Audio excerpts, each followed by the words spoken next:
নমস্কার,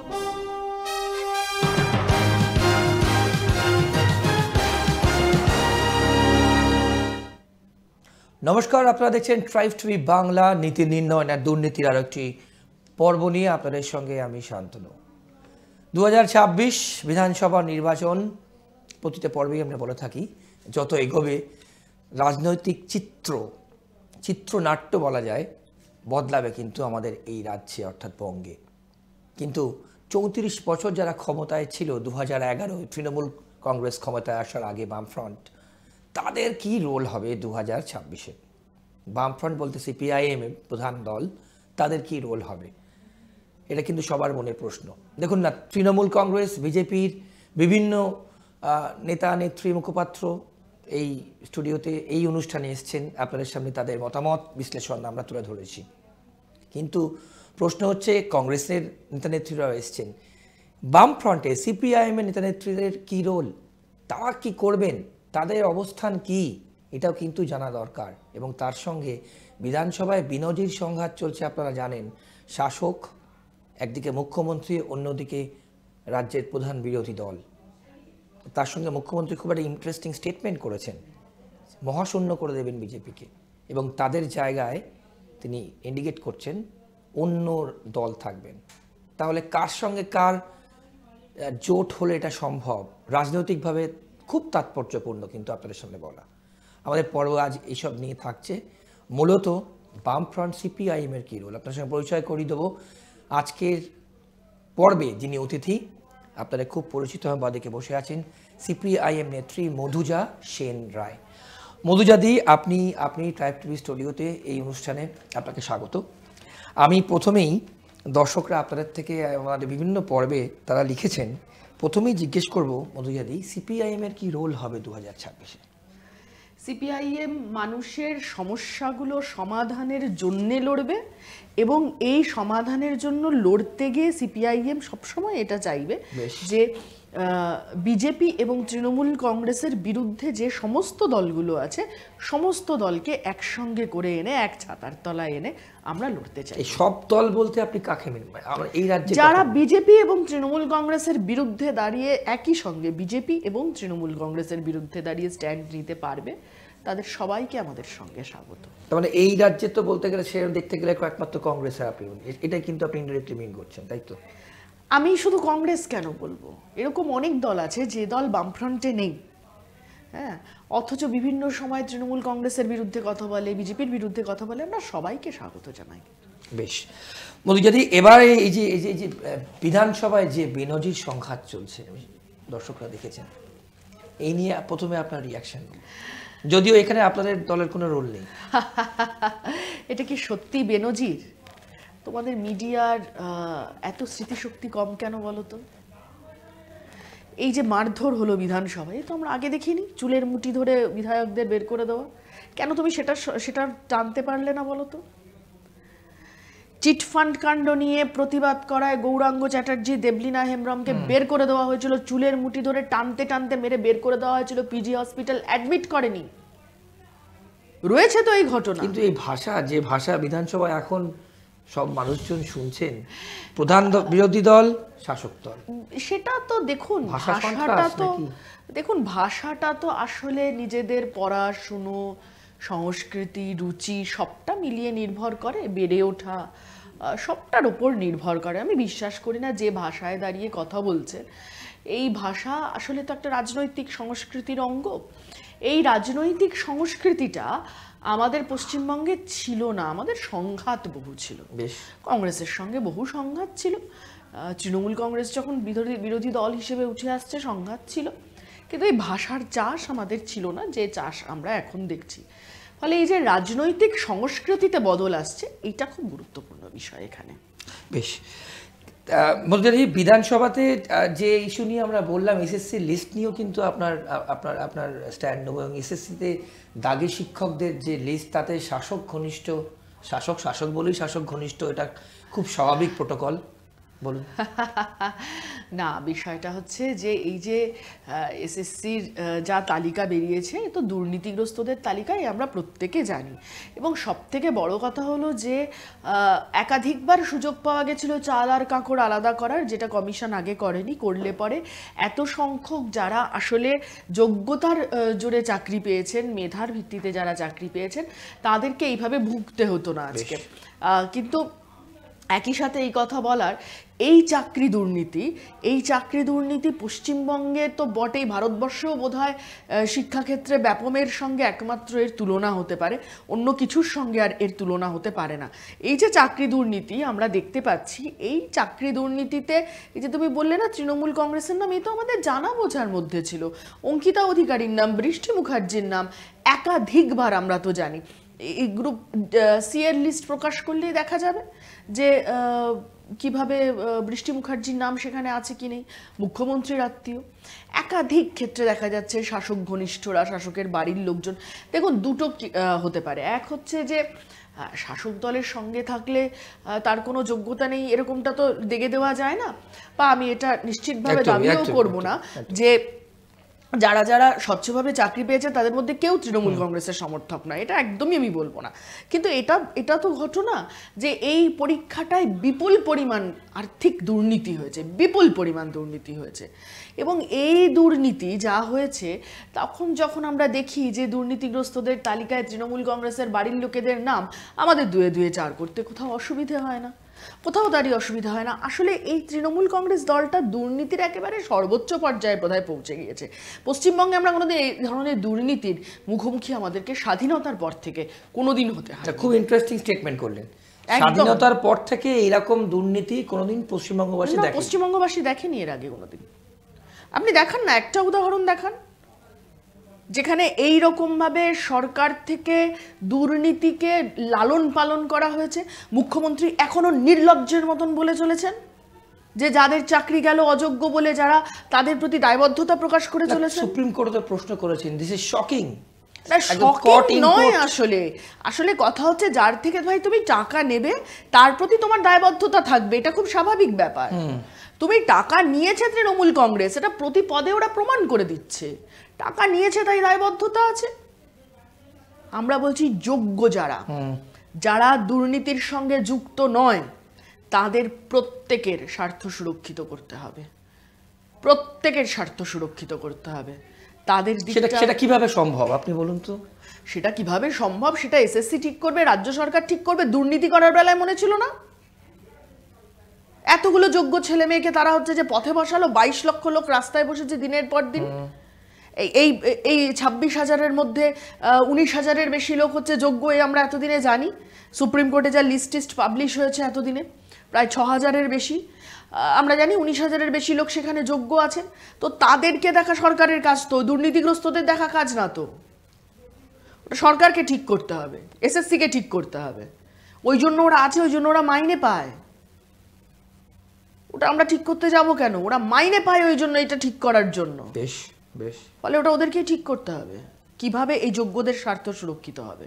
মধুজাদি বারবার, এবং এটা আইনি ফ্রেমে থেকে কি করে সুরক্ষিত হবে। বেশ, সাধারণ মানুষ বারবার এটা প্রশ্ন করছেন যে যারা দাগী তাদের পাশে কেন সরকার, ইনক্লুডিং কোর্ট, এই প্রশ্ন তুলছেন। এইটা তো সরকারি দলের কোনো প্রতিনিধি হলে উত্তর দেওয়া সহজ হতো তাদের পক্ষে। তবে ওই যে আমি বললাম না, আমরা তাদের রিঅ্যাকশনও নিয়েছি, বিরোধী দলের মধ্যে আপনার দল একজন, আমি তাই আপনার না, এই যে বললাম টাকা নিয়েছে তাই দায়বদ্ধতা আছে। টাকা নিয়েছে 75-25 ভাগ করে কালীঘাটে গেছে তাই আছে দায়বদ্ধতা মুখ্যমন্ত্রীর, নাহলে তো দায়বদ্ধতা থাকার কোনো কারণ নেই। ইতিমধ্যে বিভিন্ন জায়গা থেকে ভিডিও আসা শুরু হয়েছে যে তৃণমূল কংগ্রেসের নেতারা টাকা নিয়েছে, 5 লাখ 6 লাখ কোথাও কোথাও টাকা নিয়েছে এরকম করে, সেই টাকা ফেরত দিতে হবে।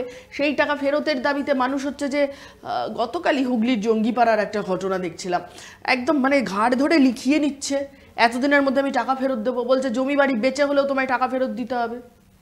এই ঘটনা আসছে তো সামনে।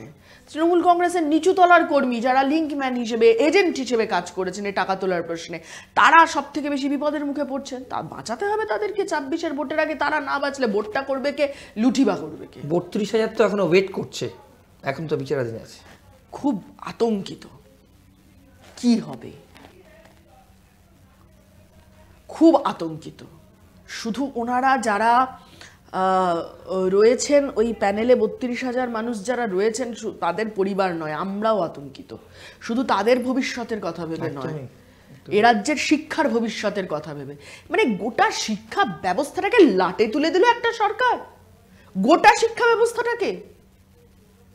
স্কুলগুলোতে টিচার নেই, 8,500-এর ওপর স্কুল বন্ধ, 6,000-এর ওপর এরকম স্কুল আছে যেগুলোতে মানে 1 টিচার নিয়ে হচ্ছে যে স্কুল চলছে। এটা কি হচ্ছে?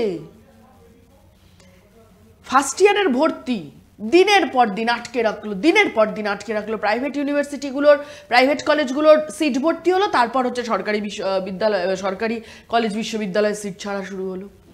গতবার 5 লাখ আবেদন করেছিল, এবার 3 লাখ আবেদন করেছে। কেন? এই বাকি 2 লাখ গেল কোথায়?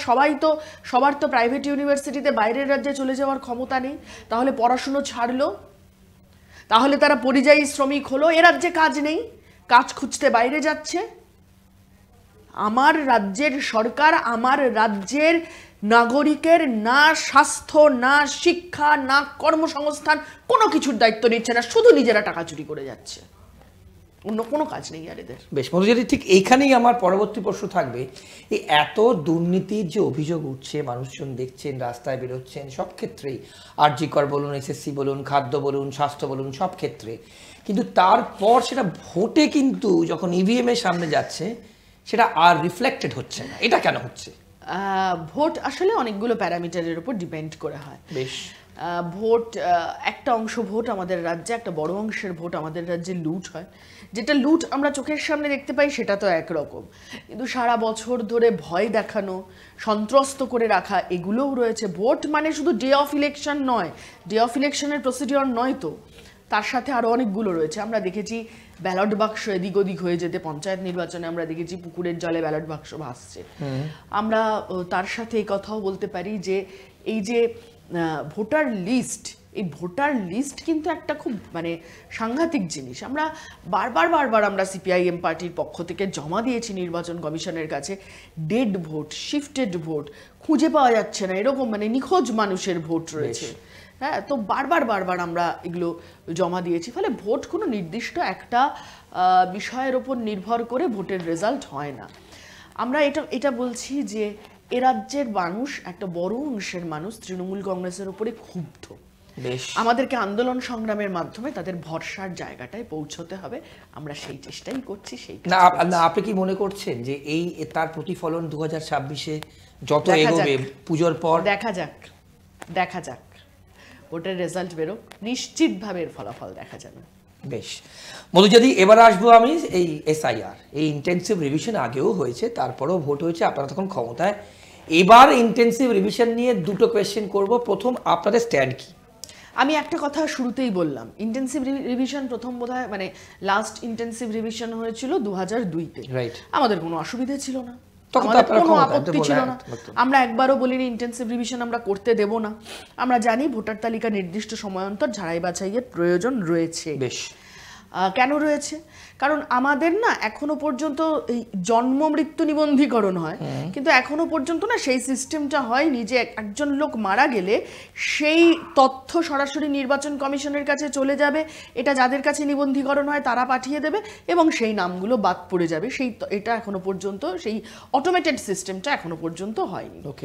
এবং এই আমাদের রাজ্যের শাসক দল, আমরা এটা দেখেছি, প্রচুর ভুয়ো ভোটার আছে, মানে মৃত ভোটার আছে। আমি আমার নিজের বাড়ির ক্ষেত্রে বলতে পারি, আমার বাবা মারা গেছেন 2021 সালে। 2024 সালে যখন ভোট দিতে গেছে, আমরা একাধিকবার জানিয়েছি যে ইনি মারা গেছেন, এনার নামটা কাটতে হবে, একাধিকবার জানিয়েছি। এবং মানে এটা তো ছোট জায়গাগুলোতে, মফস্বল শহরে সব না জানার কোনো কারণ নেই কারোর। আমরা আমাদের যা নাগরিক হিসেবে কর্তব্য সেই কাজও করেছিলাম। ডে অফ ইলেকশন গিয়ে দেখলাম বাবার নাম ভোটার লিস্টে আছে।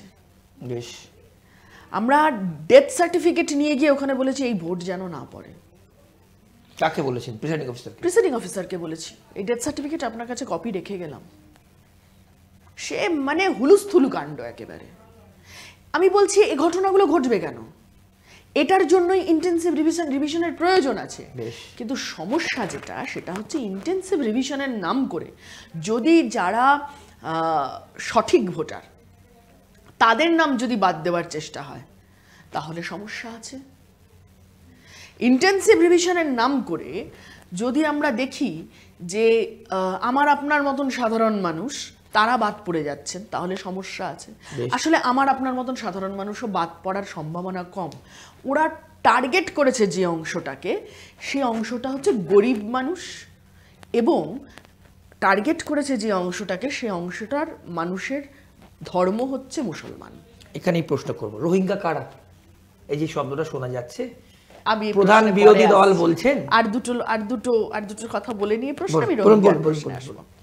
এবার কথা হচ্ছে যে এই যে ওরা বলছে যে পশ্চিম বাংলাদেশ হয়ে যাবে পশ্চিমবঙ্গটা, এই ধরনের যে আতঙ্ক ছড়ানো হচ্ছে এবং নির্দিষ্ট ধর্ম, নির্দিষ্ট অর্থনীতির মানুষকে কেন্দ্র করে এই যে ধরনের আক্রমণ নেমে আসছে, যেটা আমরা পশ্চিমবঙ্গের বাইরে একাধিক জায়গায় নামতে দেখলাম, বাংলাভাষী মানুষের ওপরে নামতে দেখলাম, বাংলাভাষী গরিব মুসলমানের ওপরে নামতে দেখলাম আমরা। আপনি একটু ভালো করে ভেবে দেখেন তো, বাংলাভাষী হিন্দু কতজনের ওপরে আক্রমণ নেমে এসছে? আসেনি কিন্তু। পেলোডারে করে ছুঁড়ে ফেলা হচ্ছে যাকে যাকে বর্ডারের ওপারে পাঠিয়ে দেওয়া হচ্ছে, তার গোটা পরিবারটা রয়ে গেল এপারে। একটা পরিবারের একজন মানুষ যদি ওপার বাংলা থেকে আসা হয় তাহলে তার পরিবারের বাকি লোকজনেরও এই রাজ্যে ভোট থাকার কথা নয়, আসলে নয় তো, স্বাভাবিক বুদ্ধি তো সেটাই বলে। হ্যাঁ, কিন্তু তারা রয়ে গেল, তাদেরকে পাঠানো হলো না।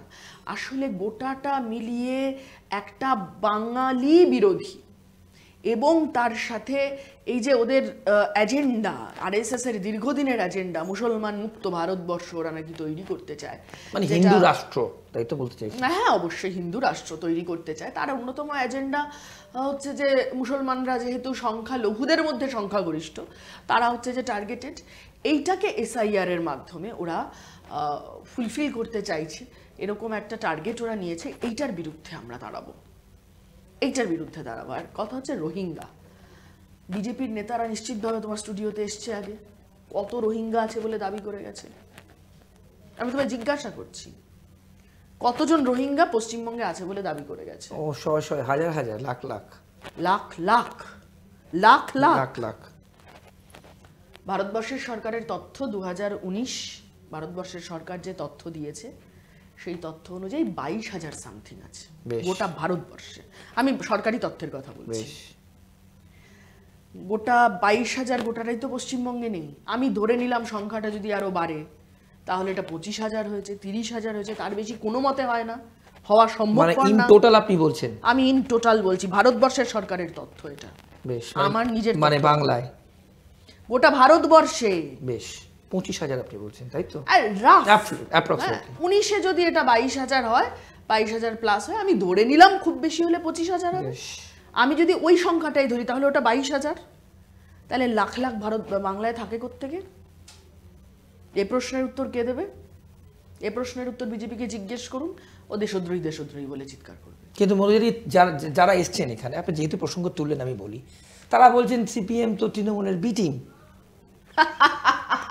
এবং তারা বলছেন, এবং সেই পর্বও দেখেছেন, মানুষজন দেখেছেন, তারা বলছেন যে আপনারা তৃণমূলকে ক্ষমতায় থাকার জন্য ব্যবস্থা করে দিচ্ছেন, ভোট কেটে ভোট কাটুয়া বলছেন আপনাদের। অনেকদিন এরকম ভাবে অনেকদিন হাসিনি, একটা বেশ হাসার সুযোগ পাওয়া গেল, ধন্যবাদ। আমি বলছি যে কারা বি টিম মানে কি? আসলে যারা তৃণমূল কংগ্রেসকে সহযোগিতা করে চলেছে, কেন্দ্রের সরকারে তো আমরা নেই, যে ইডি সিবিআই একটার পর একটা তদন্ত হচ্ছে, কোনোটাই শেষ করতে পারছে না, চার্জ ফ্রেম করতে পারছে না, এ তো দেখছি আমরা একটা অদ্ভুত দেশে রয়েছি। উমর খালিদদের চার্জ ফ্রেম হয় না 5 বছর ধরে, ওরা জামিন পায় না। আর আমাদের এখানে আমরা দেখি যে সিবিআই ইডি এরা চার্জ ফ্রেম করতে পারে না, বয়ানের ইংরেজি থেকে বাংলা থেকে ইংরেজি করতে পারে না, অনুব্রতরা ছাড়া পেয়ে যায়, পার্থর একের পর এক মামলায় জামিন হচ্ছে, কোন দিন দেখবো পার্থও জেলের বাইরে রয়েছে। কারা সহযোগিতা করছে? মোহন ভাগবত কাদের পেট্রোনাইজ করে? বিজেপি অস্বীকার করবে যে আরএসএস কোনোভাবে ওদের প্যাট্রোনাইজ করে না? সেই মোহন ভাগবতী তো এসে এইখানে যতবার এসছে ততবার বলে গেছে মমতা ব্যানার্জি সঙ্গে দেখা করে গেছে, মমতা ব্যানার্জি ফুল মিষ্টি নিয়ে দেখা করেছে, আরজিকরের ঘটনায় বলেছে রাজ্য সরকারের পাশে দাঁড়াতে হবে। এসব সব ছেড়ে দিন, শুভেন্দু অধিকারী কি বলেছে? হয় তৃণমূলকে ভোট দিন, নাহলে বিজেপিকে ভোট দিন। কেন এই কথা বলার দরকার পড়ছে? বাইনারিটাকে আরো জাগাতে হবে। শ্রমিক ভট্টাচার্য তো বলেছেন মানুষের মহাজোট দরকার। মানুষের মহাজোট আরএসএস কোথাও কি আপনাদেরকে বার্তা দিচ্ছে? বার্তা যা খুশি দিতে পারে। আরএসএস এর সঙ্গে কমিউনিস্ট পার্টি কোনোদিন, সিপিআইএম কোনোদিন কোনো জোটে যাবে না। আরএসএস মানে এ ভারতবর্ষের বৈচিত্র্য ভাঙতে যাওয়া। সেই আরএসএসই তো পেট্রোনাইজ করে। তাই জন্য তকমা তৃণমূলের বি টিম তাদের কথা আমরা তো একটাই কথা বলবো, এ রাজ্যে তৃণমূল কংগ্রেসের সরকার যে এতদিন আছে, মুখ্যমন্ত্রী এখনো জেলে যায়নি, অভিষেক ব্যানার্জি এখনো জেলে যায়নি, এই তো বিজেপির অবদান। বিজেপির কল্যাণে জেলে যায়নি। কোনো বিটিম ফিটিমের প্রশ্ন নেই এখানে। ওদের যখন যার মনে হয় তখন ওরা তৃণমূল একবার আমাদেরকে বিজেপি বিটিম বানায়, আর হচ্ছে যে বিজেপি একবার আমাদেরকে তৃণমূলের বিটিম বানায়। আসলে এটাতে এটাই প্রমাণিত হয়, বিধানসভায় আসন সংখ্যা যাই হোক না কেন, আমরা এই রাজ্যের রাজনীতিতে খুব গুরুত্বপূর্ণ অংশ। বেশ, ঠিক এখানেই মুখ্যমন্ত্রী প্রথমে আমি অনুষ্ঠান শুরুতে বললাম মধুজাদি মহাশূন্য করে দেবেন বলেছেন। মুখ্যমন্ত্রী বলছেন বিজেপি পরিবর্তন দরকার, বাংলাতে পরিবর্তন দরকার, বিজেপি হাটাও, মহাশূন্য। তাহলে বিজেপির জায়গায় তিনি বলছেন যে ওখানে অন্য দল আসবে। তাহলে এটা কি কেমিস্ট্রি? অন্য দল মানে কাদেরকে মিন করলো? আপনাদেরকে মিন করলো কি? বিজেপি হাটাও এখানে বসে বলে, আর পার্লামেন্টে যখন মানুষ বিজেপির বিরোধিতা করার জন্য ওনার এমপিদেরকে পাঠায়, সেই এমপিরা বিজেপির বিরুদ্ধে দাঁড়িয়ে ভোট দেয় না, ওয়াকআউট করে বেরিয়ে চলে আসে। কেন? কিসের জন্য? ভোটটা রেজিস্টার করায় না যে তৃণমূল কংগ্রেস এই প্রশ্নে বিজেপির বিরোধিতা করছে, রেজিস্টার করায় না ভোটটা। কেন? কিসের ভয়? কামড়ে দেবে? ইডি সিবিআই কামড়ে দেবে, জেলে যাবে? ফলে সেখানে দাঁড়িয়ে আর বললেন না যে কি বলেছে একটা, যে কাদেরকে ইন্ডিকেট করছে, কোনো ইন্ডিকেট কিচ্ছু করছে না। অন্য দল বসবে বলছি তো, বলছি তো এটা কেন বলছে। মমতা ব্যানার্জি এটা বলেছে যাতে বিজেপি আমাদেরকে তৃণমূলের বিটিম বলার সুযোগ পায়। আচ্ছা, মমতা ব্যানার্জি এটা বলেছে কারণ বিজেপির পক্ষে যাতে মানুষের ভোটটা যায়, তৃণমূল বিরোধী মানুষের ভোট যাতে বিজেপির বাক্সেই জমা হয়, সেই কাজ নিশ্চিত করার জন্য বলেছে। অন্য আর কোনো কারণ নেই। মানে প্রি প্ল্যান্ড বলছেন? একদম প্রি প্ল্যান্ড, একদম প্রি প্ল্যান্ড। এই রাজ্যের রাজনীতিকে তৃণমূল আর বিজেপি এই বাইনারির মধ্যে আটকে রাখো।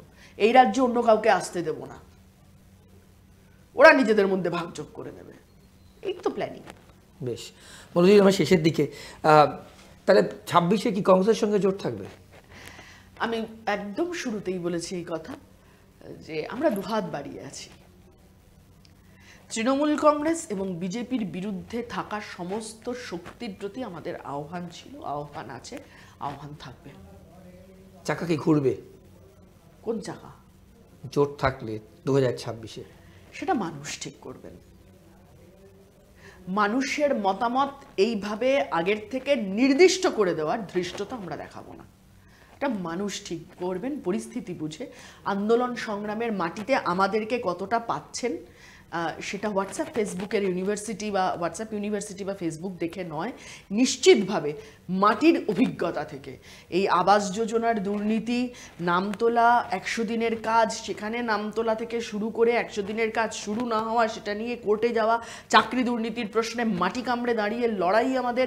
এবং দুর্নীতি মানে শুধুমাত্র কিন্তু যারা অযোগ্য তাদের চাকরি যাওয়ার প্রশ্ন না, যারা টাকা নিয়েছে তাদেরকে ধরার প্রশ্ন। এই প্রশ্নে দাঁড়িয়ে আমাদের মাটি কামড়ানো লড়াই। এইটা মানুষের কাছে কিভাবে পৌঁছতে পারছি, রুটি রুজির লড়াই। জিনিসপত্রের দাম, এই যে জিএসটি ধর্মঘটের তুলে দিল তো, ধর্মঘটের অন্যতম দাবি ছিল। 9 জুলাই সারা ভারতবর্ষ জুড়ে শ্রমিকরা যে ধর্মঘট ডেকেছিলেন, সেই শ্রমিকদের ডাকা ধর্মঘটের অন্যতম দাবি ছিল যে জিএসটি হচ্ছে যে রিস্ট্রাকচার করতে হবে, জিএসটি তুলে দিতে হবে, জিএসটির হার কমাতে হবে। এই জিএসটি ওষুধের উপরে, মানুষের নিত্য প্রয়োজনীয় জিনিসের উপরে জিএসটি রাখা চলবে না। ধর্মঘটের ফলাফল মেলে জিএসটিতে রিস্ট্রাকচারিং তারই ইঙ্গিত। ফলে এই সবটা নিয়ে মানুষ নিজের অভিজ্ঞতায় আমাদের ভোট দেবেন। একদম সংক্ষেপে মধুজাদি, এই যে বাঙালি অস্মিতা, বাঙালি আবেগ এই মুহূর্তে মূল হাতিয়ার প্রধান শাসক দলের এই মুহূর্তে বলুন। দেখেছি বাঙালি অস্মিতা নিয়ে প্রচুর নাটক টাটক উনি করেছেন। আচ্ছা বলুন তো, 1600-র ওপর কারখানা আমাদের রাজ্য থেকে অন্য রাজ্যে, 1600 কোম্পানি তার হেড অফিস সরিয়ে নিয়েছে, কয়েক হাজার অফিস আমাদের রাজ্য থেকে অন্য রাজ্যে চলে গেছে, একটা বিনিয়োগ আসেনি এই সময়ের মধ্যে। বিনিয়োগের মানচিত্রটা যদি দেখেন আপনি, তাহলে দেখবেন 11 সালের পর থেকে একটার পর একটা জায়গা, সেক্টর ধরে ধরে বিনিয়োগ কমেছে আমাদের রাজ্যে। চাকরি নেই আমাদের রাজ্যে দাঁড়িয়ে। মানুষের শিক্ষা ব্যবস্থায় আমরা ক্রমশ পেছাচ্ছি। ফান্ডিং বন্ধ হচ্ছে, ফান্ড কাট হচ্ছে। কলকাতা বিশ্ববিদ্যালয়ের র্যাঙ্কিং গতবারের চেয়ে এবার পিছিয়েছে। এর অন্যতম কারণ কি? গবেষণার মান পড়তে বাধ্য হচ্ছে, কারণ ফান্ড কাট হচ্ছে। টিচার নিয়োগ হচ্ছে না দিনের পর দিন। কিসের বাঙালি অস্মিতা? কোথায় থাকবে বাঙালি অস্মিতা? মানে এ রাজ্য থেকে পাশ করে বেরোনো ছেলেমেয়েরা গোটা পৃথিবী জুড়ে নিজেদের মেধা দিয়ে পৃথিবীকে সমৃদ্ধ করত, গোটা জায়গাটাকে বন্ধ করে দিয়েছে। রুটি রুজির লড়াই, এই লড়াই বাদ দিয়ে বাঙালি অস্মিতা বেঁচে থাকতে পারে না। বেশ মধুজাদি, অনেক ধন্যবাদ। আপনি অনেক ব্যস্ত ছিলেন আজকে, তাও আপনি সময় দিয়েছেন। আর একটা একটু সময় আছে, তাও একটা যে সংক্ষেপে নেব। আগামীকাল 10 তারিখ ইলেকশন কমিশন মিটিং ডেকেছে এসআইআর নিয়ে সব রাজ্যের সিইওদের। তাহলে এসআইআর হবেই বাংলায়? আমরা বারবার বলছি, স্পেশাল ইন্টেন্সিভ রিভিশন, যার dead voter, shifted voter, left voter, নিখোঁজ ভোটার, এই সমস্ত ভোটারকে খুঁজে বের করে ভোটার লিস্ট ঝাড়াই বাছাই করার জন্য যদি স্পেশাল ইন্টেন্সিভ রিভিশন হয়, ইটস ওকে। কিন্তু আপনাদের কোনো আপত্তি নেই এসআইআর নিয়ে? আর একটা কিন্তু আছে, কিন্তু যদি যারা সঠিক ভোটার তাদেরকে টার্গেট করে করে, গরিব মানুষ টার্গেট করে করে যদি হচ্ছে যে ভোটার লিস্ট থেকে নাম কাটা হয়, তাহলে সেই এসআইআর এর বিরোধিতায় সিপিআইএম কিন্তু শেষ তক যাবে। একদম বড় কথা বললেন। অনেক ধন্যবাদ মধুজাদি, অনেক ধন্যবাদ। আপনারা শুনলেন আজকে মধুজা সেন রায় কিন্তু আপনাদের সামনে একদম স্পষ্ট করে দিলেন সিপিআইএমের কি স্ট্যান্ড এবং 2026-এ কী ন্যারেটিভে তারা যাচ্ছেন, এবং আপনাদের পাশে থাকার জন্য তা বার্তা দিলেন, এবং আগামী দিনে এসআইআর নিয়ে বা তারা কি ভাবছে সেই স্ট্যান্ডও দিলেন, এবং তার সঙ্গে আরও অনেক কিছু নিয়ে রাজনৈতিকভাবে কিন্তু আলোচনা করলাম। আজকের পর্ব এ পর্যন্তই। অন্যান্য সব খবরের জন্য দেখতে থাকুন ট্রাইব টিভি বাংলা। নমস্কার, ভালো থাকবেন।